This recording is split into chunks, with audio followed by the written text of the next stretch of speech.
You really expect me to believe a kid like you bought this Lamborghini honestly? Everything you need is in my paperwork, officer, if you just read it. That paperwork means nothing when the story sounds this expensive and your face looks guilty. He snatched the registration, glanced once, and let the crowd see his smile. I'm telling you, the title, insurance, and payment records all match my name.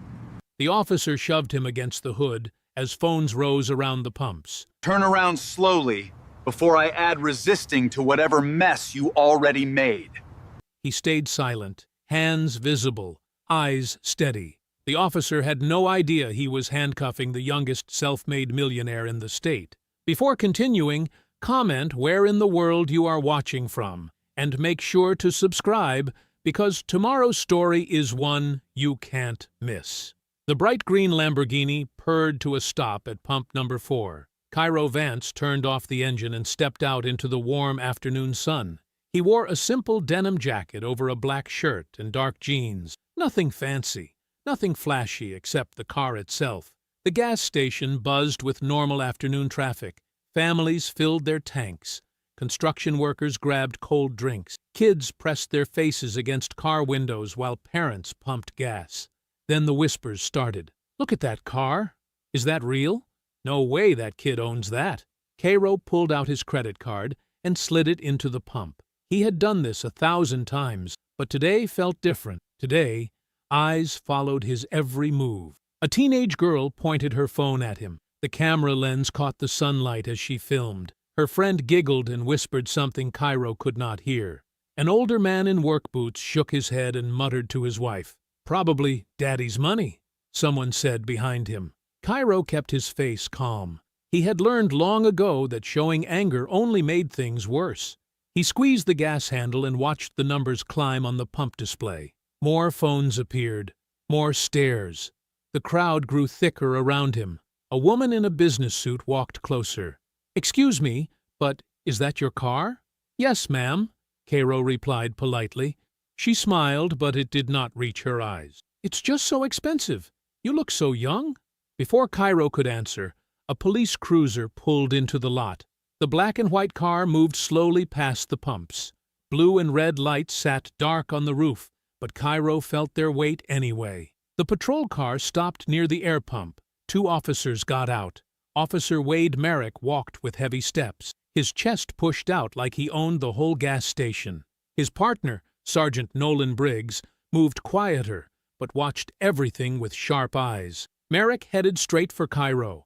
His hand rested on his belt, fingers drumming near his radio. "Hey!" Merrick called out. His voice cut through the crowd noise. "You!" Cairo set the gas pump back in its holder. The tank was full. He turned to face the officer with his hands visible. "Yes, officer? How'd you get this car?" Merrick's tone made it sound like an accusation, not a question. The crowd pressed closer. Phones recorded everything. Cairo felt the weight of dozens of eyes on his back. "I bought it, sir." Cairo reached slowly into his jacket. "I have all the paperwork." He pulled out his wallet with careful movement. No sudden motions, no quick gestures. He had been taught this lesson early. Cairo handed over his driver's license, insurance card, and registration. His fingers stayed steady even though his heart beat faster. Merrick took the documents but barely looked at them. He held them like they were trash. "Registration looks fake to me," Merrick said loud enough for everyone to hear. "Officer, that registration is real. The car is legally mine." Briggs walked around the Lamborghini. He wrote down the license plate number and spoke into his radio. His voice was too quiet for Cairo to catch the words. The crowd whispered louder now. Some people laughed. Others shook their heads like they had expected this all along. "Where do you work?" Merrick demanded. "I own a tech company, sir." Merrick snorted. "Sure you do, kid." Cairo kept his hands at his sides. He knew better than to argue with a badge, but the officer's disbelief stung like salt in an open wound. "The insurance is current," Cairo said calmly. "The registration shows clear title. Everything is legal." Briggs finished his radio call and walked back to Merrick. He leaned close and whispered something that made Merrick's eyes narrow. "Step away from the vehicle," Merrick ordered. Cairo took 3 steps back. His denim jacket hung loose on his shoulders. He looked younger than his 18 years, smaller than the officers, less threatening than anyone in the crowd. But that did not matter to Merrick. The officer stepped closer, his face twisted with suspicion, and something darker. He reached out and grabbed Cairo's arm with rough fingers. "Nice stolen Lambo," Merrick said loudly enough for the whole gas station to hear. Merrick's grip tightened around Cairo's arm like a steel trap. His thick fingers pressed into the young man's jacket, hard enough to leave marks. The crowd formed a loose circle around them, phones held high to capture every second. "That vehicle is mine, officer," Cairo said, his voice steady despite the pain shooting up his arm. "Check the registration before you touch me again." Merrick's laugh was harsh and ugly. "This registration?" He waved the paper in the air like it was a joke. "Kid, I've seen better fake documents from teenagers trying to buy beer." "It's not fake." Cairo's words came out calm and clear. "Run the VIN through your system. Check the title history. Everything will match. Don't tell me how to do my job, boy." The word hung in the air like poison. Several people in the crowd shifted uncomfortably. A mother pulled her child closer to her side. Briggs walked up with his radio still crackling. His face looked serious as he spoke quietly to Merrick. "Vehicle came back flagged. System shows it as stolen property." Cairo's eyes widened. "That's impossible. Show me the report." "I don't have to show you anything," Briggs replied coldly. "Officer, I have the right to see any report that concerns my property." Merrick's free hand moved to his belt. "Your property? This ain't your property, kid. Stolen cars don't belong to car thieves." The crowd pressed closer. More phones appeared. Social media notifications buzzed as videos started uploading in real time. Comments flooded in faster than anyone could read them. "Look at this punk getting busted. Daddy's money can't save him now. Probably rented it for Instagram." Cairo heard every cruel word, but he kept his focus on the officers. "I want to speak to a supervisor. This is harassment." Merrick's face twisted with anger. "Harassment?" He shoved Cairo backward against the Lamborghini's hood. The impact was hard enough to dent the metal and make the crowd gasp. Cairo's back hit the warm surface of his car. Pain shot through his spine, but he did not raise his hands. He did not push back. He had been taught better than that. "The car is legally mine," he repeated through gritted teeth. "I have insurance, registration, and a clear title." "Young men like you always act so important once they get caught," Merrick sneered. "All that fake confidence disappears real quick in handcuffs."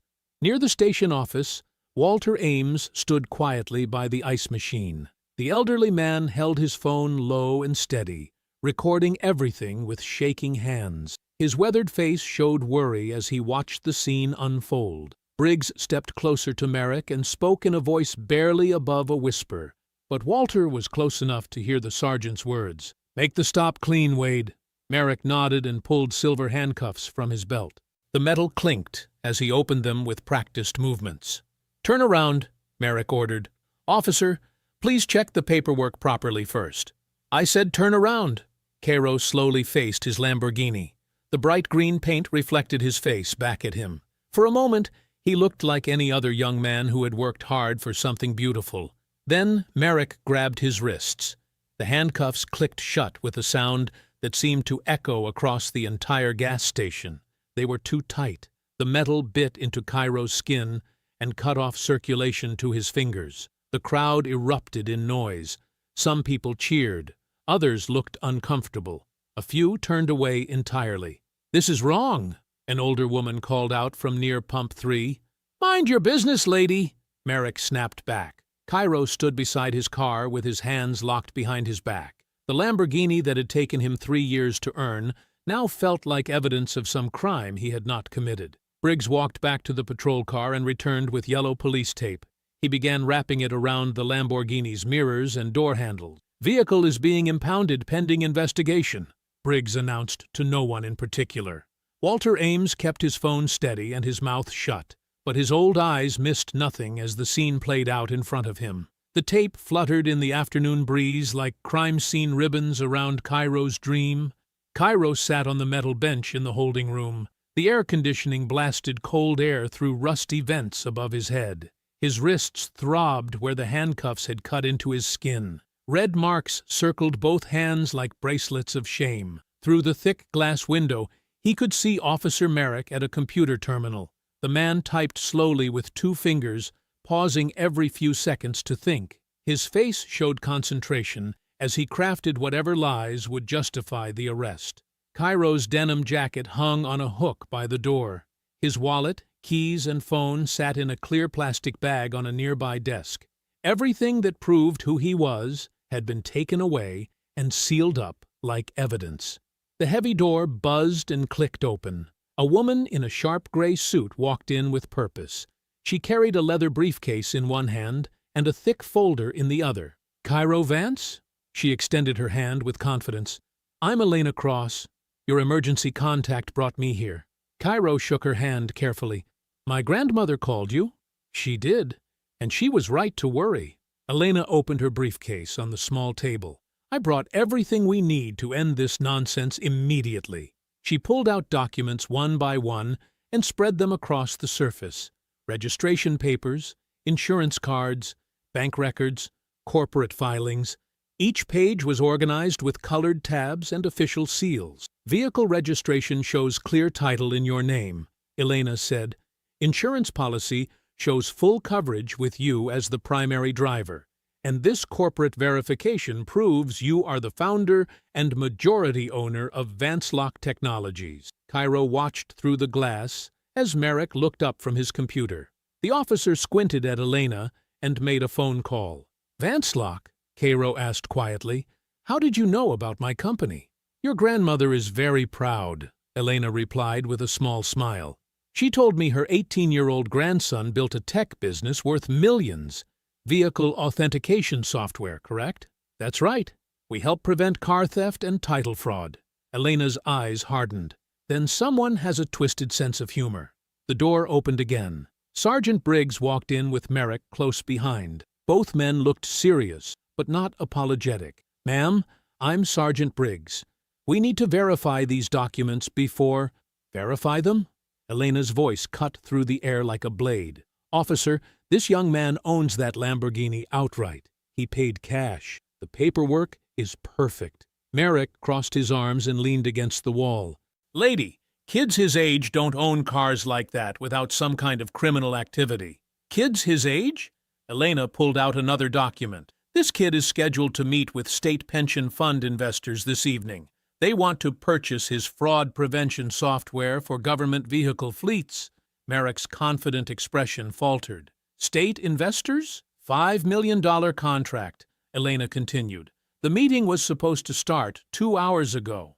Briggs stepped forward and studied the papers more carefully. His face grew pale as he read through the corporate documents and saw official state letterhead on the investor correspondence. "This cannot be real," Merrick said, but his voice had lost its earlier certainty. "It's real," Elena replied. "And now we need to discuss why a respected young businessman was handcuffed beside his own car based on what appears to be false information." Briggs looked at Merrick with cold eyes. The sergeant's jaw tightened as he realized the magnitude of their mistake. "Release him," Briggs ordered quietly. "But the stolen vehicle report—" "Release him now." Merrick unlocked Cairo's handcuffs without making eye contact. The metal came away from his wrists with relief. Cairo rubbed the sore spots and flexed his fingers to restore circulation. "We apologize for any inconvenience," Briggs said in a flat, official tone. Elena gathered the documents back into neat stacks. "Inconvenience? You arrested an innocent man in public and impounded his legally owned vehicle. The car will be released immediately," Briggs replied. As Elena organized the paperwork, Cairo noticed something strange. One document caught his attention. A copy of the stolen vehicle alert that had triggered his arrest. The timestamp showed 2:47 p.m. Cairo checked his watch. He had been arrested at 3:27 p.m. "Elena," he said quietly, "look at this." She studied the alert timestamp and compared it to the arrest report. Her experienced eyes widened with recognition. "The stolen vehicle report was created only 40 minutes before your arrest," she said in a whisper. Cairo felt ice form in his stomach. "What does that mean?" Elena looked directly into his eyes. Her voice was steady but chilling. It means someone didn't mistake you for a thief, Cairo. Someone targeted you. The glass doors of the police station slid open as Cairo and Elena stepped into the cool evening air. The sun had disappeared behind the horizon, leaving streaks of orange and purple across the darkening sky. Cairo pulled his phone from his jacket pocket and immediately felt his heart sink. 47 missed calls, hundreds of text messages, social media notifications filling his entire screen with angry red dots. "What is it?" Elena asked, noticing his expression. Cairo scrolled through the flood of notifications. His hands began to shake as he read message after message of hate and mockery. People he had never met were calling him a fraud, a criminal, a wannabe rich kid who finally got caught. "They filmed it," he whispered. "The whole arrest. It's everywhere." Elena moved closer to look at his screen. A local news video had already been shared thousands of times. The headline made Cairo's stomach turn. "Young man arrested in luxury car theft investigation." The footage showed him in handcuffs beside the bright green Lamborghini. His calm voice asking for the registration to be checked was drowned out by the reporter's voiceover, describing him as a suspect in an ongoing luxury vehicle theft ring. "This is character assassination," Elena said, her voice sharp with anger. Cairo's phone rang. The caller ID showed Marcus Rivera, his lead investor, and the man who was supposed to meet him 3 hours ago. "Marcus, I can explain—" "Explain what, Cairo?" Marcus's voice was cold and distant. "Explain why my business partner was arrested for car theft? Explain why every news station is showing you in handcuffs? The charges were dropped. The car is mine. The police made a mistake. Mistake or not, we cannot move forward with someone under this kind of scrutiny. The Pension Fund Board has strict morality clauses. We are postponing indefinitely." The line went dead. Cairo stared at the phone in disbelief. 5 years of work. Millions of dollars in contracts. Gone because of 40 minutes of false accusations. Another call came immediately. This time, it was Jennifer Walsh, chairwoman of his company's board of directors. "Cairo, we need an emergency board meeting first thing tomorrow morning. The investors are panicking and we need to discuss damage control immediately." "Jennifer, listen to me. This was a setup. Someone created a false stolen vehicle report. We will discuss everything tomorrow. Until then, I suggest you find a very good crisis management firm." As Cairo hung up, his mind began working through the timeline. Only 3 people had known his exact route to the investor meeting today: his assistant Sarah, his grandmother Ruth, and Victor Harlan. Victor Harlan, owner of Harlan Premier Motors, and the man who had tried to purchase Vanslock Technologies 6 months earlier. Cairo had rejected the offer after his software detected suspicious title transfers linked to Harlan's dealership network, vehicle identification numbers that did not match, auction records with gaps, insurance claims that seemed manufactured. Harlan had not taken the rejection well. He had called Cairo naive, told him he was making powerful enemies, said that young entrepreneurs needed experienced partners to survive in the real business world. "You look like you are putting pieces together," Elena observed. "There was a dealership owner who wanted to buy my company, Victor Harlan. When I refused, he made some threats about my reputation." "What kind of threats?" Cairo's phone buzzed with another call. This time it was Ruth, his grandmother. Her name on the screen made him answer immediately. "Grandma?" "Cairo, baby. I just saw the news." Ruth's voice was thick with tears. "They arrested you just like they arrested your father." "Oh, God, it is happening all over again." Cairo felt his chest tighten. His father had died when Cairo was 12, but not from illness or accident. Jerome Vance had died from a broken heart after police seized his repair shop's vehicles during a false investigation. The family had lost everything: the business, their savings, their reputation. Jerome never recovered from watching people treat him like a criminal. "Grandma, this is different. I have lawyers. I have proof." "Your father had proof, too," Ruth whispered. "But they did not care about proof. They cared about making an example." The pieces clicked together in Cairo's mind with horrible clarity. The timing was not coincidental. Someone had known about his investor meeting. Someone had wanted him arrested publicly, right before the biggest deal of his life closed. Someone had wanted to trigger the morality clauses and destroy his reputation. Victor Harlan had the connections. Victor Harlan had the motive. And Victor Harlan had the resources to create false police reports. Cairo ended the call with his grandmother and looked directly at Elena. His voice was steady, but filled with quiet determination.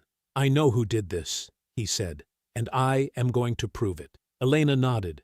"Then we better get started, because whoever set this up is not going to stop here." Cairo stared back at the police station where Officers Merrick and Briggs were probably finishing their paperwork, completely unaware they had been used as weapons in someone else's war. "I will prove who created that false alert," Cairo said quietly, "and when I do, everyone involved will face the consequences." The morning sun cast long shadows across the city impound yard as Cairo and Elena walked through the chain-link gates. The smell of motor oil and rusted metal hung heavy in the air. Rows of seized vehicles stretched across the cracked asphalt lot like a graveyard of dreams. Cairo spotted his bright green Lamborghini immediately. It sat beneath a flickering fluorescent light, surrounded by dented sedans and abandoned pickup trucks.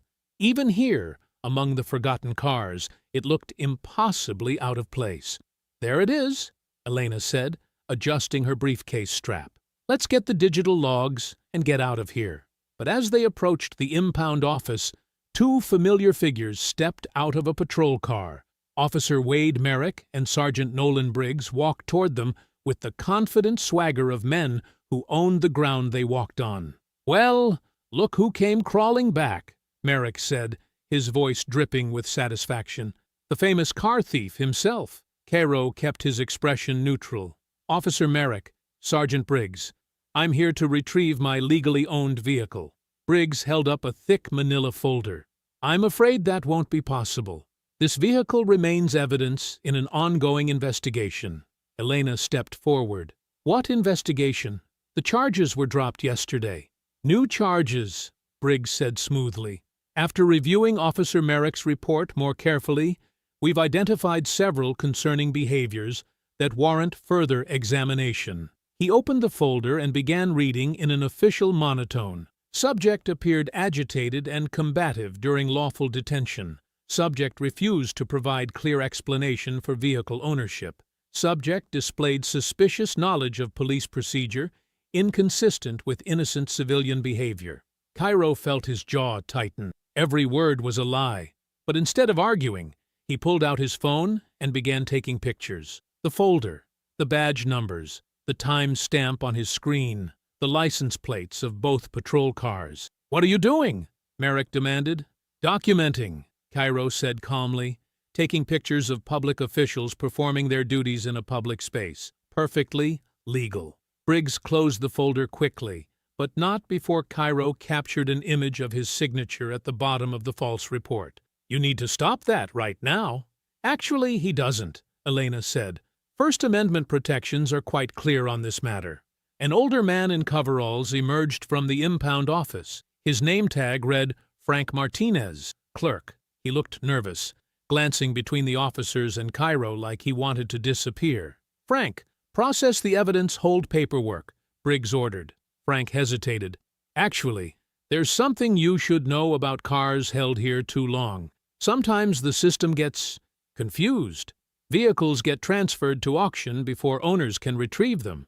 Happens more than it should."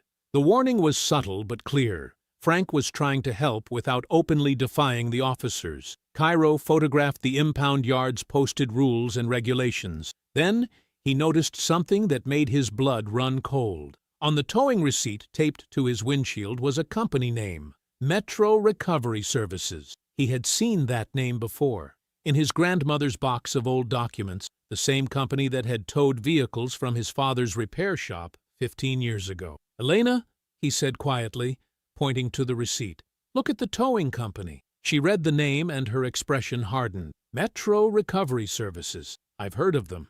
They work closely with certain dealerships on vehicle transfers." Merrick was growing impatient. "Are you two done playing detective? The car stays here until we say otherwise." Cairo took one final photograph, the entire scene with his Lamborghini, the officers, and the Metro recovery receipt all in frame. The digital timestamp would prove when and where this conversation occurred. "We'll be back with a court order," Elena announced. "You do that," Briggs replied, "but I wouldn't get my hopes up. Evidence has a way of becoming unavailable when cases get complicated." As they walked back toward the gate, Frank Martinez appeared beside them, pretending to inspect a nearby vehicle. "Kid," he said quietly, not looking directly at Cairo, "your car won't last the week if you don't move fast. The transfer paperwork is already being processed." Cairo nodded his thanks. As they reached Elena's car, he pulled out his phone and called his grandmother. "Ruth, I need you to find those old papers from Dad's case, especially anything with Metro Recovery Services on it." "Why, baby?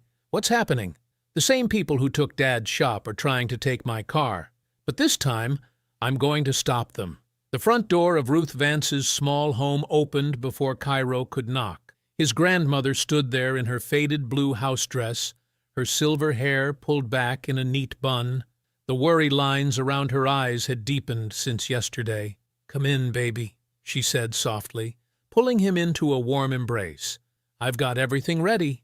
The kitchen smelled like coffee and old paper. On the small wooden table sat a cardboard storage box, its corners soft with age. Ruth had already removed the dusty lid, revealing stacks of yellowed documents arranged in careful piles. Cairo sat down in the same chair he'd used for homework 20 years ago. Elena took the seat across from him, her expression respectful but alert. Ruth poured 3 cups of coffee from an old percolator and settled beside her grandson. "I haven't looked through these papers in 5 years, Ruth said, her voice heavy. "After your daddy passed, it hurt too much.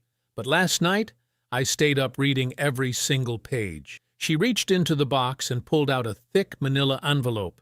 "Start with these, the seizure notices." Cairo opened the envelope carefully. The first document was stamped with the city seal and dated 15 years ago. "Notice of vehicle impoundment, Vance Auto Repair." Below that, a list of 12 cars and trucks taken from his father's lot. "They said the vehicles were stolen," Ruth explained. "Said your daddy was running some kind of chop shop, but every single car on that list had proper paperwork. Customers had dropped them off for brake jobs, transmission work, simple repairs." Elena leaned forward. "What was the basis for the seizure?" Ruth pulled out another document. "Anonymous tip. Someone called and said stolen vehicles were being dismantled at the shop. Police arrived with a warrant and towed everything. Your daddy showed them the work orders, the customer contracts, the repair receipts. They didn't care." Cairo studied the seizure warrant. At the bottom, in neat handwriting, was a signature. "N. Briggs, Officer number 247. His hands tightened on the paper. "Nolan Briggs. The same man who supervised your arrest," Ruth said quietly. The next document made Cairo's stomach twist. It was a handwritten letter from his father to the police chief, dated 2 weeks after the seizure. The writing was desperate, pleading. "Chief Morrison, I am begging you to look at the evidence again.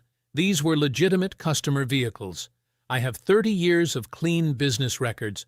My reputation is everything I have built. Please do not let one false report destroy my family's name." Ruth's voice cracked. "He wrote 17 letters. To the police, the mayor, the city attorney, the newspaper. Nobody would listen. They said if he was innocent, the courts would sort it out." Cairo found the court documents.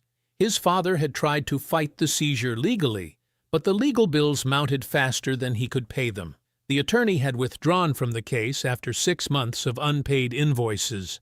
"We lost the shop first," Ruth continued. "Couldn't make the mortgage without the income from customer repairs. Then the house. Your mama got sick from the stress, and the medical bills finished what was left." Elena was taking notes. "What happened to the seized vehicles?" Ruth handed over a thin stack of auction notices. "Sold at police auction 6 months later. Daddy was still fighting in court when they auctioned his tools, his equipment, and every car on the lot." Cairo photographed each document with his phone, uploading them immediately to his secure cloud storage. He wouldn't let these disappear like the gas station footage. The auction records showed 12 vehicles sold to various buyers. Most went for far below their actual value, but one entry caught Cairo's attention. 1995 Mercedes S-Class, VIN ending 4472, sold to HPM Enterprises for $3,200. He looked up at his grandmother. HPM Enterprises? Ruth nodded grimly. I researched that company years later. It's a shell company. Guess who owned it? Elena was already connecting the dots. Harlan Premier Motors. Cairo stared at the document. Victor Harlan had bought his father's customer's car at a rigged police auction 15 years ago. The same Victor Harlan who had tried to destroy his company yesterday. His phone rang. Elena answered. After a brief conversation, she hung up and looked at him with concern. That was Frank Martinez from the impound yard. Your Lamborghini just got transferred to Metro Recovery Services. They're moving it to auction tomorrow morning. That same afternoon, Elena drove Cairo through the quiet streets toward the Central Library. Neither spoke much during the 20-minute ride. Cairo sat with his laptop bag and a folder of copied documents from Ruth's box, his jaw tight with controlled anger. Marla Bennett worked DMV fraud investigation for 32 years, Elena said, as they pulled into the library parking lot. She tried to blow the whistle on title laundering schemes multiple times. Management buried her reports and forced her into early retirement. They walked through the library's main entrance, past families reading picture books, and students hunched over textbooks. Elena led him to a small meeting room in the back corner, where a woman in her 60s sat at a round table surrounded by manila folders and a thick binder. Marla Bennett had steel-gray hair pulled back in a practical ponytail and sharp brown eyes behind wire-rimmed glasses. She wore a simple blue sweater and looked like someone's retired school principal, except for the intensity in her expression when she studied documents. "You must be Cairo," she said, standing to shake his hand. Her grip was firm. "Elena showed me the arrest footage. That was a setup from the first minute." Cairo sat across from her and pulled out his phone. "I have the stolen vehicle alert they used to justify the arrest." Marla took the phone and studied the screen carefully. Her face darkened as she read. "This is a Code 47 alert. That's restricted access." "What does that mean?" Cairo asked.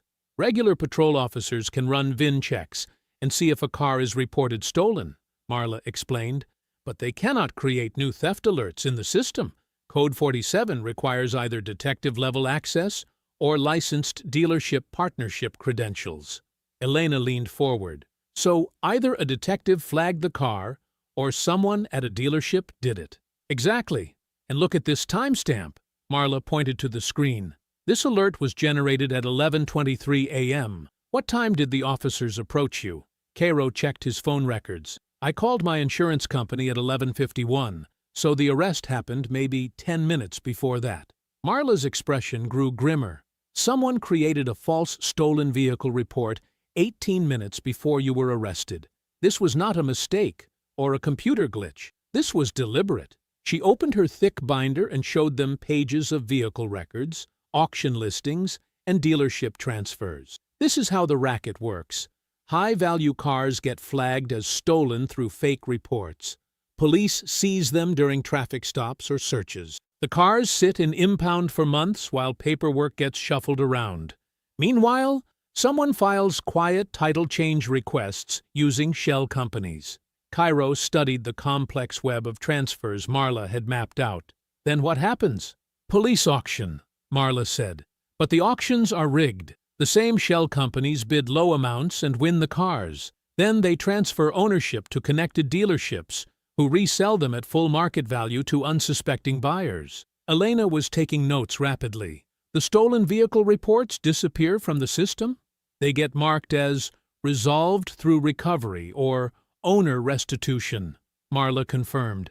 "Makes everything look clean on paper." Cairo opened his laptop and launched his Vancelock software. The screen filled with vehicle identification tools, database search functions, and data analysis modules. "I can cross-reference VIN histories with insurance claims, impound records, and dealership sales," he said. "If this is really a pattern, the data will show it." He started with his own Lamborghini, entering the VIN and pulling up its complete history.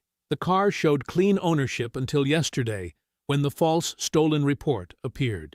"Now, let me check similar vehicles," Cairo muttered, his fingers moving quickly across the keyboard. He searched for other high-end cars that had been flagged as stolen in the past year, then recovered through police action. The results appeared in a spreadsheet format, showing dates, locations, and final dispositions. "Here," he said, pointing at the screen. 15 luxury vehicles reported stolen, recovered by police, and sold at auction in the past 18 months. Marla studied the data. "Look at the auction buyers." The pattern was clear. 7 different company names had purchased the vehicles, but when Cairo ran the business registrations, they all traced back to the same business address. HPM Enterprises, Harlan Premium Holdings, Metro Auto Solutions, Cairo read, all registered to 1247 Commerce Drive. Elena pulled out her phone and searched the address. "That's Victor Harlan's main dealership location." Cairo's search expanded. He pulled insurance claim data for vehicles reported stolen but never recovered. He cross-referenced impound lot records. He tracked VIN histories through state registration databases. The software worked methodically, turning scattered data points into clear patterns. Cairo felt his emotional rage cooling into something more dangerous, precise, documented anger. "Marla," he said quietly, "how long has this been going on?" She opened another folder. "I tried to investigate similar patterns 12 years ago, found evidence of systematic title fraud, phantom stolen vehicle reports, and auction manipulation. I wrote a 40-page report with documented proof." "What happened to the report?" Marla's face hardened. "My supervisor said I was seeing patterns that didn't exist. Said I was becoming paranoid and needed to focus on simple DMV violations instead of conspiracy theories. 6 months later, they offered me early retirement. But you kept investigating on your own," Elena guessed. "I kept watching. Every few years, I'd notice another cluster of suspicious vehicle transfers. Same methods, same shell companies, same auction patterns. But I learned to be more careful about who I trusted." Cairo's software chimed with new results. 5 vehicles flagged as particularly suspicious based on ownership transfer patterns, auction pricing, and geographic clustering. These cars all got flagged as stolen, seized by police, sold at auction to shell companies, then resold through Harlan's dealership network, he said. Marla leaned over to look at the screen. Her face went white. "Cairo," she said slowly, "that 1995 Mercedes at the bottom of the list." He looked at the VIN ending in 4472, the same car from Ruth's auction documents. "That belonged to a customer at my father's shop," Cairo said. "Mrs. Patterson brought it in for brake work the day before the seizure. The software showed the car's complete journey. Seized from Vance Auto Repair, sold at police auction to HPM Enterprises, retitled through shell transfers, then resold through Harlan Premier Motors for $28,000 3 months later." Marla's warning came quietly but urgently. "Cairo, men like Briggs do not just cover their tracks. When evidence threatens them, they destroy witnesses." Cairo's phone buzzed at 7:43 p.m. Unknown number. He almost ignored it. "Hello? Mr. Vance?" The voice was elderly, nervous. "This is Walter Ames. I work at the gas station where they arrested you." Cairo sat up straight. "Mr. Ames, what can I do for you?" "I need to talk to you. In person. Not over the phone." Walter's voice dropped to a whisper. "I have something you need to see. Something about what really happened." "Where?" "You know the old Murphy's Diner on Elm Street? The one that's been closed for 2 years? Meet me behind it in an hour. Come alone, but maybe bring that lawyer lady if you trust her." The line went dead. Cairo immediately called Elena and Marla. They agreed to meet him at the diner, each taking different routes to avoid being followed. The abandoned diner sat in darkness, its broken neon sign casting fractured shadows across the empty parking lot. Cairo parked his rental car behind the building, where a single streetlight flickered weakly. Walter emerged from the shadows like a ghost. The old man looked around nervously before approaching. "Mr. Ames," Cairo said, "thank you for calling." "Don't thank me yet," Walter's hands shook as he pulled a small device from his jacket pocket. This is a backup security drive from the gas station. Elena and Marla arrived within minutes of each other. Walter studied them carefully before continuing. The owner told everyone the cameras malfunctioned that day, Walter said. That's a lie. I've been running those security systems for 8 years. Nothing malfunctioned. He held up the drive. I made a backup copy before they wiped the main system. This has everything from that morning. Elena stepped forward. You saved the footage of the arrest? Not just the arrest, the whole thing. From when Mr. Vance pulled up until after they drove him away. Walter's voice grew stronger. I watched those officers ignore his paperwork. I watched them refuse to check his documents properly. Cairo felt hope rising in his chest for the first time in days. Can we see it? Walter nodded toward an old laptop bag at his feet. Brought my personal computer. Figured you'd want to watch it right away. He set up the laptop on the diner's back steps, connecting the security drive. The screen illuminated with black and white footage from multiple camera angles. Here, Walter said, clicking play. This is when you first got out of your car. The footage was clear and damning. Cairo watched himself calmly, offering his registration, insurance, and license to Officer Merrick. The timestamp showed Merrick glancing at the documents for less than 3 seconds before handing them back. He didn't read them, Elena said. He barely looked. Keep watching, Walter said. The next angle showed Sergeant Briggs approaching Merrick from behind. Briggs leaned close to Merrick's ear, whispering something. Immediately after, Merrick's demeanor became more aggressive. What did Briggs tell him? Marla asked. I can't hear the words, Walter admitted, but watch what happens next. The footage showed Merrick grabbing Cairo's arm, while Cairo remained calm and cooperative. Every movement contradicted the police report, claiming Cairo had been combative and resistant. This proves the report is false, Elena said. Completely false. She was already pulling out her phone. I need to file an emergency motion tonight. This footage shows deliberate misconduct and perjury. Marla took the drive from Walter's laptop. We need multiple copies. If something happens to one, I've got secure cloud storage, Cairo said. Military-grade encryption through my company's servers. They worked quickly in the flickering streetlight. Marla copied the footage to 3 different drives. Cairo uploaded an encrypted version to Vancelock's most secure server, protected by multiple authentication layers.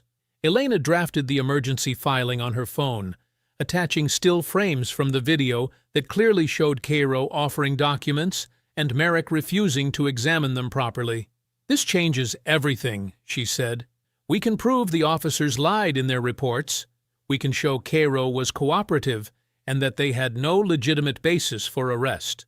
Walter packed up his laptop with shaking hands. I hope this helps. Your father was a good man, Mr. Vance. He helped me fix my car once. Didn't charge me full price because he knew I was struggling. He was, Cairo said quietly. Thank you for doing the right thing. Just promise me something, Walter said. When this goes public, when people see what really happened, remember that there are good people who work at that gas station too. Don't let us all get painted with the same brush. I promise. Walter disappeared back into the shadows, leaving Cairo, Elena, and Marla standing beside the abandoned diner. For the first time since his arrest, Cairo felt the weight of injustice beginning to lift. The public narrative could be reversed. The truth had teeth now. 2 hours later, Walter Ames was awakened by heavy knocking on his apartment door. Through his peephole, he saw 3 police officers with handcuffs ready. Walter Ames, you're under arrest for tampering with evidence. Cairo stared at the television screen in Elena's office, watching his world collapse in real time. Sergeant Nolan Briggs stood confidently behind a podium outside police headquarters, his uniform crisp and his expression grave. After a thorough investigation, we have discovered evidence suggesting Mr. Cairo Vance may be involved in a sophisticated fraud scheme, Briggs announced to the gathered reporters. We are now examining falsified vehicle records, questionable financial transactions, and possible obstruction of justice. The cameras flashed as Briggs continued his performance. This young man has portrayed himself as a victim, but our investigation reveals a pattern of deception that goes far beyond one incident. Cairo's hands clenched into fists. Every word is a lie. Elena placed a steadying hand on his shoulder. We have the footage. The truth will come out. Will it? Cairo asked bitterly. Look at this circus. Victor Harlan stepped up to the microphone next, wearing an expensive navy suit and a concerned expression that made Cairo's stomach turn. The dealership owner looked like the perfect businessman, respectable, trustworthy, and deeply worried about justice. I want to speak for the real victims here, Harlan said smoothly. Legitimate car owners who've had their vehicles stolen, young entrepreneurs who work honestly to build their businesses. This fraud investigation shows that wealth obtained through deception hurts everyone in our community. The reporters ate it up.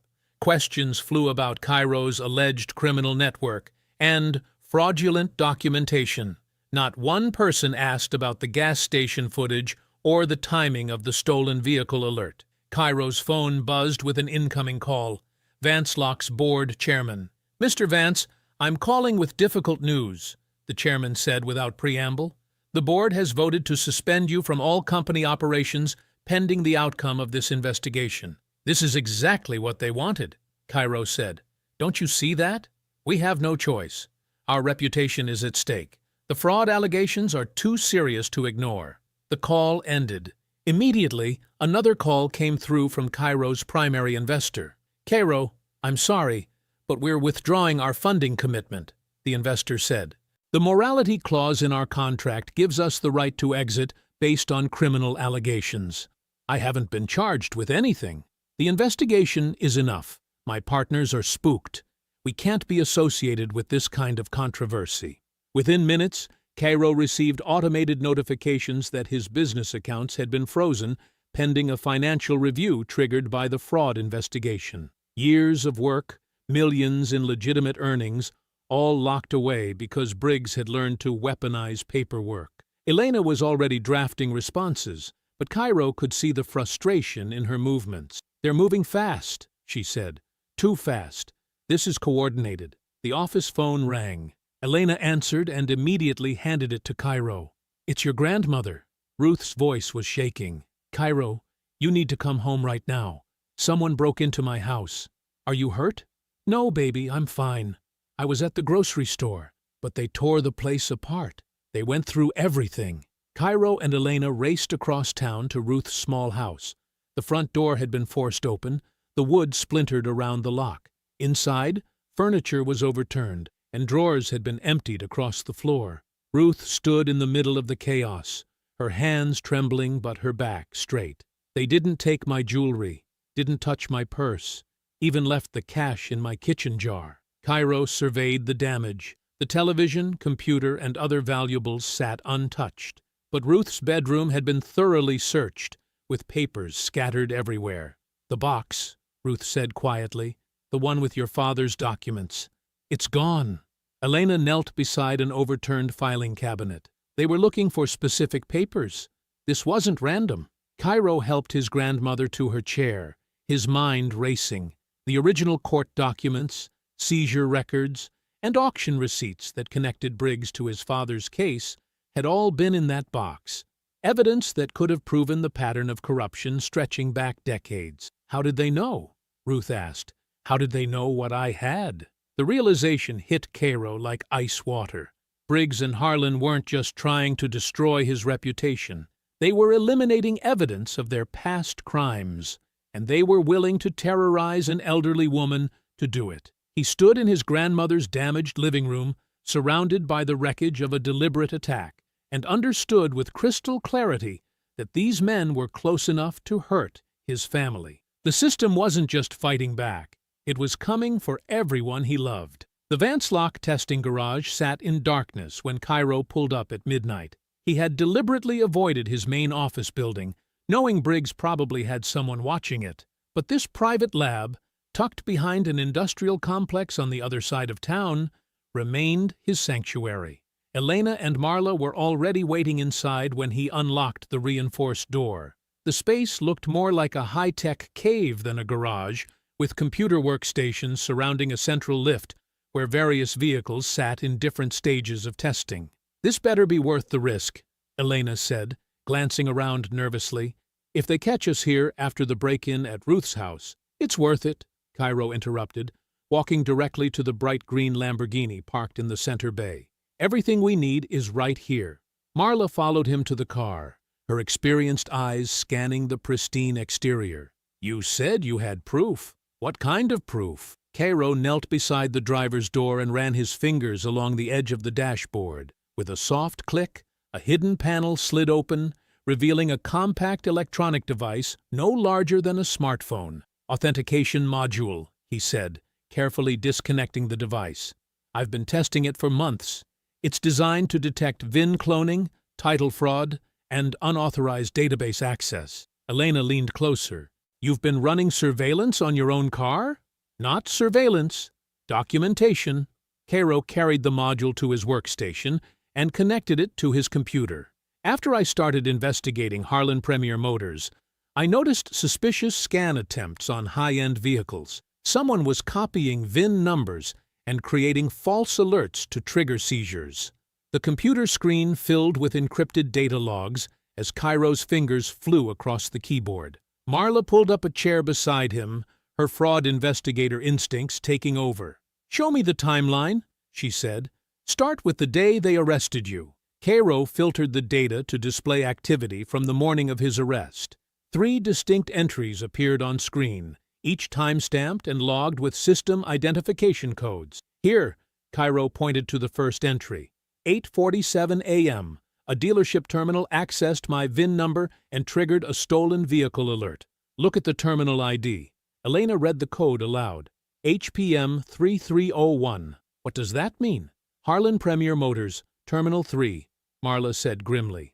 "I recognize their system codes from my DMV days." The second entry appeared 43 minutes later.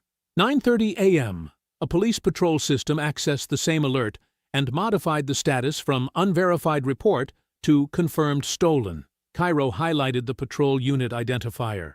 "Unit designation matches Sergeant Briggs's cruiser." "Unbelievable," Elena whispered. "They created the false report and then had Briggs legitimize it in the system." The third entry made Cairo's blood run cold. 9:52 a.m. A handheld scanner accessed my vehicle's VIN directly.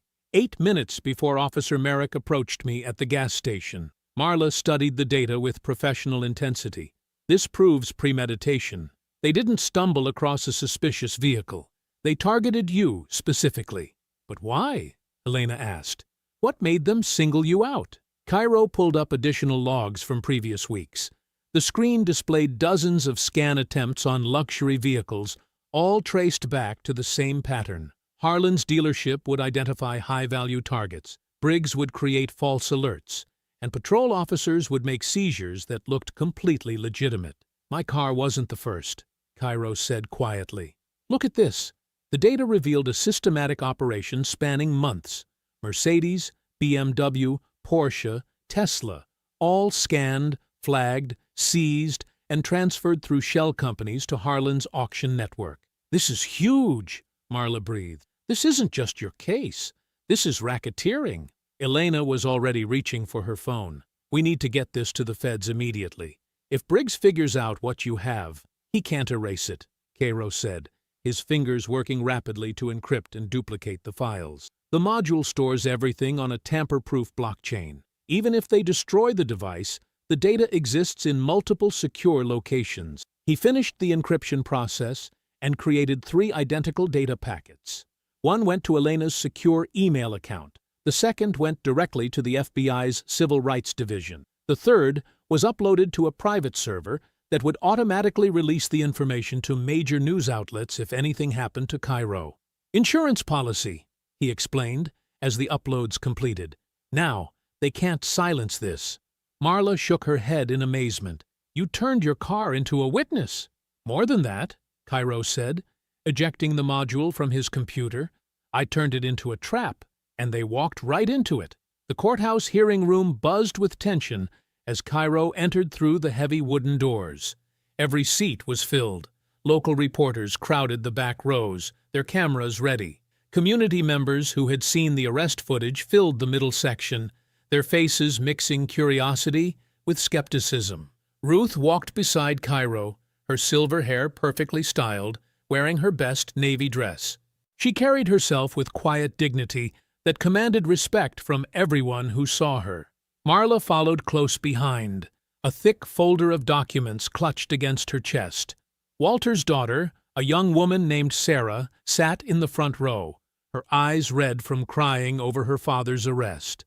Cairo wore his dark suit with the denim jacket folded over his arm. He moved with calm purpose, nodding politely to familiar faces, but saying nothing. His notebook was already open in his hand, pen ready.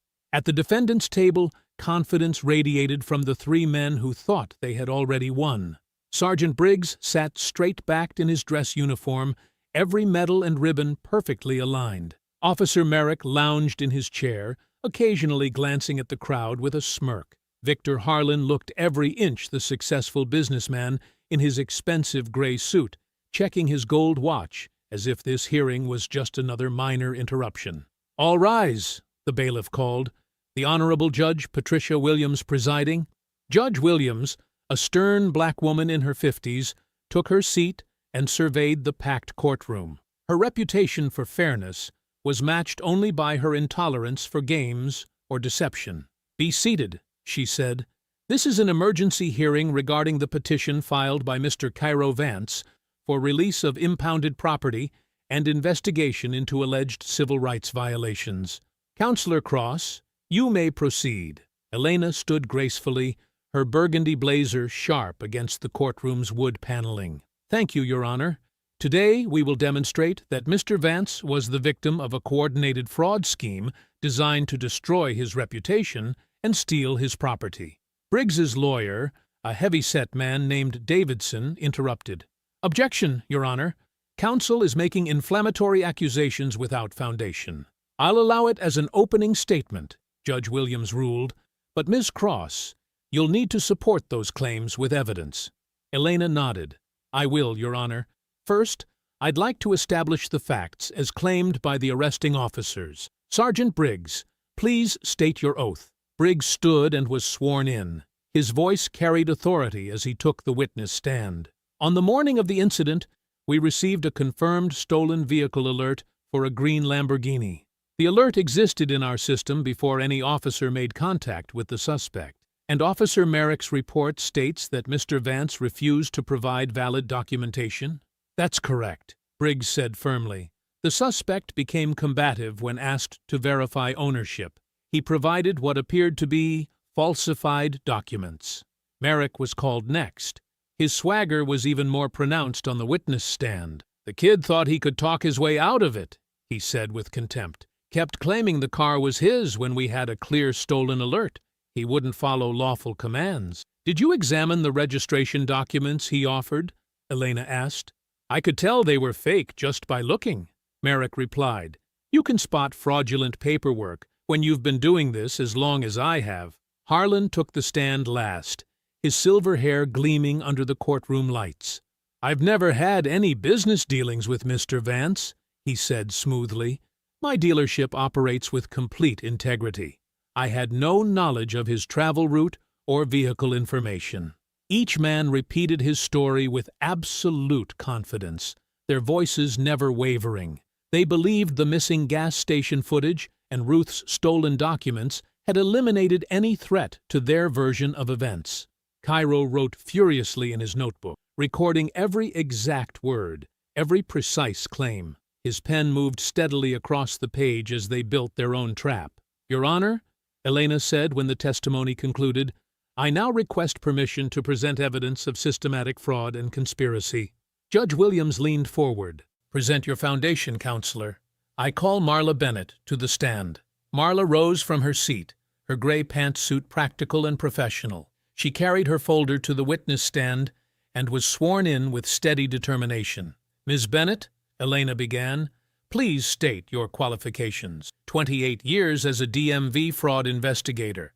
I specialized in title fraud, VIN cloning, and illegal vehicle transfers. I was forced into early retirement for reporting corruption that my supervisors refused to investigate. The courtroom stirred. Briggs shifted uncomfortably in his seat. Elena opened her briefcase and withdrew a stack of printed documents. "Ms. Bennett, I'm showing you what's been marked as Exhibit A. Can you identify these records? Marla examined the papers carefully, her experienced eyes scanning the technical data. These are vehicle access logs from an authentication module. They show database queries, terminal identifications, and timestamp records for VIN-related activities. What do these specific logs reveal about the morning of Mr. Vance's arrest? Marla's voice carried across the silent courtroom as she placed the printed logs on the evidence table. The stolen vehicle alert attached to Mr. Vance's Lamborghini originated from a dealership-linked terminal at 8:47 a.m. that morning. Briggs shot forward in his chair, his face reddening with anger. Your Honor, this is completely— Sergeant Briggs, you will remain silent unless called upon, Judge Williams said sharply. Continue, Ms. Bennett. Marla's weathered hands steady on the evidence, she pointed to specific codes on the printout. This alert used a restricted classification that only law enforcement and certified dealership partners can access. Regular stolen car reports use different codes. This one was flagged as priority recovery with immediate impound authorization. Elena stepped closer to the witness stand. What does that designation mean? It bypasses normal verification procedures. Officers are instructed to seize first and verify later. It's supposed to be used only for confirmed federal cases or violent felonies involving vehicles. And Mr. Vance's case involved neither? Absolutely not. This was fraud, pure and simple. Harlan's attorney, a thin man in an expensive gray suit, stood abruptly. Objection. This witness is speculating about system procedures outside her expertise. I supervised these systems for nearly 3 decades, Marla replied coldly before the judge could respond. I wrote half the training manuals these officers claim to follow. Judge Williams nodded. Overruled. Continue, Ms. Bennett. Marla lifted another document from her folder. The alert originated from terminal HM773, which is registered to Harlan Premier Motors. The same terminal accessed Mr. Vance's vehicle registration 36 hours before the arrest. Someone was tracking his movements. The courtroom erupted in whispers. Harlan's face had gone ashen, his polished confidence cracking like ice under pressure. Elena returned to her table and lifted a small digital device. Your Honor, I'd like to play audio and video evidence recovered from the gas station security system. Davidson jumped to his feet. Your Honor, we were told that footage was destroyed. Backup systems exist, Elena replied smoothly. Mr. Walter Ames preserved the evidence before the primary system was tampered with. The courtroom's overhead screen flickered to life. The gas station footage played with crystal clarity, showing Cairo calmly approaching the pump in his green Lamborghini. The timestamp read 9:23 a.m. The crowd watched as Merrick and Briggs arrived, their patrol cars positioning to block Cairo's exit. The audio was clear as Cairo offered his registration papers. That vehicle is mine, officer. Here's my registration and insurance. Merrick's voice carried across the silent courtroom. I don't need to look at fake papers, kid. Officer, please check the documents before— Turn around and put your hands behind your back. But the most damaging moment came when Briggs leaned close to Merrick's ear. The microphone picked up every word. Make it look clean. No questions about the paperwork. Merrick's face drained of color. His hands gripped the defendant's table so hard his knuckles turned white. Harlan whispered urgently to his attorney, who stood immediately. Your Honor, we request an immediate recess to review this new evidence. Motion denied, Judge Williams said firmly. Ms. Cross, call your next witness. Elena's voice rang with quiet triumph. I call Mr. Cairo Vance. Cairo stood and walked to the witness stand with measured steps. He wore the same dark suit from his arrest day, but now he carried himself like the successful businessman he was. His voice was calm and clear as he was sworn in. Mr. Vance, Elena began, please explain to the court what technology was installed in your vehicle. Cairo faced the courtroom directly, speaking to the judge and gallery in language anyone could understand. My company develops vehicle authentication systems. Think of it like a security camera, but for digital activity. The prototype module in my Lamborghini records, every time someone tries to access the car's identification, Through databases, scanners, or remote queries? And what did your module record on the morning of your arrest? Cairo pulled out a tablet and connected it to the courtroom's display system. At 8:47 a.m., someone at Harlan Premier Motors created the stolen vehicle alert. At 8:52 a.m., Sergeant Briggs accessed my vehicle record from his patrol terminal. At 9:15 a.m., Officer Merrick's scanner attempted to override the legitimate registration. The screen showed a detailed timeline, each digital fingerprint marked with timestamps and terminal identifications. The most important detail, Cairo continued, is that after my arrest, Sergeant Briggs accessed the stolen alert file again at 11:33 a.m. and changed the classification from unverified report to confirmed theft. He tried to make his false arrest look justified after the fact. The courtroom fell into stunned silence. Briggs sat frozen, sweat beading on his forehead. Judge Williams leaned forward, his voice carrying the weight of absolute authority. I hereby order the immediate preservation of all police department, impound facility, and dealership records related to this case. No files are to be altered, deleted, or transferred. As if summoned by his words, the courtroom doors opened and 3 federal agents in dark suits entered, their badges clearly visible. The courthouse hallway buzzed with activity as federal agents escorted Briggs, Merrick, and Harlan through different exits. Cairo sat on a wooden bench beside Ruth, watching the chaos unfold with the same measured calm he'd maintained throughout his testimony. Ruth's weathered hands trembled slightly as she clutched her purse. I never thought I'd see this day, baby. Your daddy would be so proud. Cairo reached over and covered her hands with his own. We're not done yet, Grandma. This is just the beginning. Elena approached from the courtroom, her expression a mix of satisfaction and concern. The federal team wants to interview you both separately. They're moving fast on this. Good, Cairo said simply. The faster they move, the less time these people have to hide evidence. A tall federal investigator with graying temples emerged from a side office and walked directly toward them. Special Agent Rebecca Torres carried a thick folder under her arm, her face grave. Mr. Vance, Mrs. Vance, she said, extending her badge. I'm Agent Torres with the FBI's Public Corruption Unit. We need to discuss some findings from our preliminary records review. Ruth straightened in her seat, her voice steady despite her age. What did you find? Agent Torres sat across from them, opening the folder carefully. We've been reviewing archived seizure records from 12 years ago, the case involving Marcus Vance's repair shop. Cairo felt his grandmother's hand tighten around his. The name hung in the air like a weight. Your father's business was targeted in what was called a stolen vehicle investigation, Torres continued. 12 cars were seized from his lot under suspicion of title fraud. The seizure order was signed by then-Officer Nolan Briggs. Ruth's voice came out as a whisper. They said Marcus was selling stolen cars. They said he was a criminal. The cars were legitimate, Torres said firmly.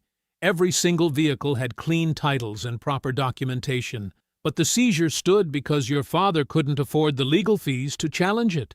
The vehicles were sold at a police auction 3 months later. Elena leaned forward, her lawyer instincts sharpening. Who bought them? Torres flipped through several pages, her expression growing darker. A shell company called Premier Acquisitions, LLC. The registered owner was listed as V. Harlan. The revelation hit like a physical blow. Cairo felt the blood drain from his face, but his voice remained controlled. Victor Harlan bought my father's seized cars? That's not all, Torres said, her tone becoming more urgent. The repair shop property your father was leasing had a purchase option clause. He was 3 months away from owning it outright when the seizure happened. Without the cars to repair, he couldn't make the payments. Ruth's breathing became shallow. They foreclosed. We lost everything. The property was sold to Premier Holdings LLC 6 months later. Torres continued. Same owner. Victor Harlan demolished your father's repair shop and built the flagship Harlan Premier Motors dealership on that exact location. The silence stretched for several heartbeats. Cairo stared at the federal agent, processing the magnitude of what she'd revealed. His father hadn't just been falsely accused. He'd been systematically destroyed to build someone else's empire. Ruth made a small sound, halfway between a sob and a gasp. Cairo caught her as she swayed, his arm supporting her frail shoulders. "My son," she whispered. "They killed my son's dreams and built their fortune on his grave." Elena's voice cut through the moment with sharp precision. "Agent Torres, what's the statute of limitations on federal conspiracy charges?" "There isn't one for ongoing criminal enterprises," Torres replied, "and based on what happened to Mr. Vance this week, this conspiracy is very much ongoing." Cairo helped his grandmother sit back up, his eyes never leaving the agent's face. The discipline that had carried him through the arrest, the humiliation, and the legal battle held firm, but something deeper burned behind his calm exterior. "My father died thinking he failed," Cairo said quietly. "He died believing people saw him as a criminal. He was an innocent man destroyed by corrupt officers and their business partners," Torres said. "We have the evidence to prove it now." Ruth wiped her eyes with a tissue, her voice growing stronger. "What happens to Harlan now?" "That depends on how far Mr. Vance wants to pursue this," Torres said, looking directly at Cairo. Elena stood up, her posture radiating determination. "Agent Torres, we're going to need copies of every document you've found, every seizure record, every auction receipt, every property transfer." Cairo rose slowly, helping Ruth to her feet. His voice carried the weight of 12 years of buried pain and the strength of a young man who'd built an empire from nothing. "Ms. Cross," he said, turning to his attorney with absolute certainty, "pursue everything. The arrest, the racket, and my father's stolen legacy. All of it." The courthouse television flickered with breaking news footage as federal vehicles surrounded Harlan Premier Motors like wolves circling wounded prey. Cairo stood beside Ruth's wheelchair, watching the live broadcast with Elena and Marla flanking them in the small waiting room. "This is Channel 7 News with breaking coverage," the reporter announced over the helicopter noise. "Federal agents are conducting simultaneous raids at Harlan Premier Motors and the police impound facility in connection with what sources are calling a massive vehicle theft and laundering operation." Ruth gripped Cairo's hand as agents in tactical gear streamed through the gleaming showroom doors. The same dealership where Victor Harlan had smiled for charity photos and community awards now crawled with federal investigators carrying evidence boxes. "Look at them scramble," Marla said, her voice carrying decades of satisfaction. She pointed at the screen as dealership employees ran toward back exits, only to find more agents waiting. On television, Agent Torres directed officers toward the computer systems while others began photographing luxury cars throughout the showroom. A Maserati, a Ferrari, and 3 Mercedes were being tagged as evidence. The reporter's voice crackled through the speakers. "Sources confirm that this investigation centers around false vehicle alerts, illegal title transfers, and the wrongful arrest of 18-year-old tech entrepreneur Cairo Vance earlier this week." Elena pulled out her phone as it buzzed with an incoming call. "It's the courthouse. Merrick and Briggs are being arrested right now." Through the waiting room window they could see the main courthouse hallway, where Officer Wade Merrick stood against the wall, federal agents snapping handcuffs around his wrists. His arrogant smirk had vanished, replaced by the pale shock of a man realizing his world was ending. "Wade Merrick, you're under arrest for falsifying police reports, civil rights violations, and conspiracy to commit fraud," an agent announced loudly enough for reporters to hear. Merrick tried to speak, but the words died in his throat as cameras captured his humiliation. The same man who had twisted Cairo's arms behind his back now felt the cold metal against his own wrists. Sergeant Nolan Briggs appeared on the opposite side of the hallway, frantically tapping his phone screen. But federal agents moved faster, surrounding him before he could delete the incriminating files. "Sir, step away from the device," an agent commanded. Briggs looked up with desperate eyes. "I need to call my lawyer. This is harassment. That kid is lying about everything." "Nolan Briggs, you're under arrest for conspiracy, evidence tampering, and civil rights violations under color of law." The agent snatched the phone from Briggs's hands as backup officers moved in. Ruth watched Briggs being led away in handcuffs, her weathered face showing years of vindication finally arriving. That's the man who signed the papers that destroyed my son. The television switched back to Harlan Premier Motors, where Victor Harlan himself emerged from the building with agents on either side. His expensive suit couldn't hide the defeat in his posture, as photographers captured every step of his perp walk. Victor Harlan, owner of the luxury dealership empire, is being taken into federal custody, the reporter continued. The same man who appeared on television yesterday calling young entrepreneur Cairo Vance a fraud is now facing charges related to a years-long criminal conspiracy. Elena's phone rang again. She answered quickly, then turned to the group with a smile. Walter's been released. All charges dropped. He's already talking to reporters about what he witnessed. On screen, the news anchor shuffled papers as new information came through her earpiece. We're now receiving confirmation that the young man at the center of this story, Cairo Vance, is the founder and CEO of Vance Lock Security Systems, a vehicle authentication technology company valued at over $15 million. Mr. Vance, who was publicly arrested and humiliated earlier this week, has been identified as one of the youngest self-made black millionaires in the state. Ruth squeezed Cairo's hand tighter, tears streaming down her cheeks. Your father would be so proud, baby. So proud. The same news station that had painted Cairo as a suspected car thief now scrambled to correct their narrative, calling him an inventor, entrepreneur, and the brilliant young founder who had exposed a criminal network that operated for over a decade. 1 month later, the bright green Lamborghini pulled into the same gas station where everything had started. But this time, Ruth Vance sat in the passenger seat, her hands folded peacefully in her lap, as she watched the familiar scene unfold around them. The parking lot buzzed with quiet activity. A few customers pumped gas while stealing glances at the distinctive car. But the whispers were different now. Instead of suspicious muttering about theft and fake documents, people pointed with genuine admiration and spoke in hushed tones about the young man who had taken down corrupt cops and exposed a criminal network. Cairo stepped out of the car wearing the same denim jacket he'd worn that terrible day, but now it felt like armor instead of a target. He walked around to help Ruth from the passenger side, moving with the calm confidence of someone who had proven his worth to the world. Same pump, Ruth observed, nodding toward the spot where Officer Merrick had first approached her grandson with accusations and handcuffs. Same car, same station, different story, Cairo replied, sliding his credit card into the reader. The past month had transformed everything. His company, Vance Lock Security Systems, now held a 3-year state contract to install fraud prevention technology across every DMV office and police impound facility in the region. The irony was perfect. The same system that had tried to destroy him now paid him millions to prevent it from happening to others. But Cairo had been selective about his partnerships. When his original investors came crawling back with apologies and bigger offers, he turned them away without hesitation.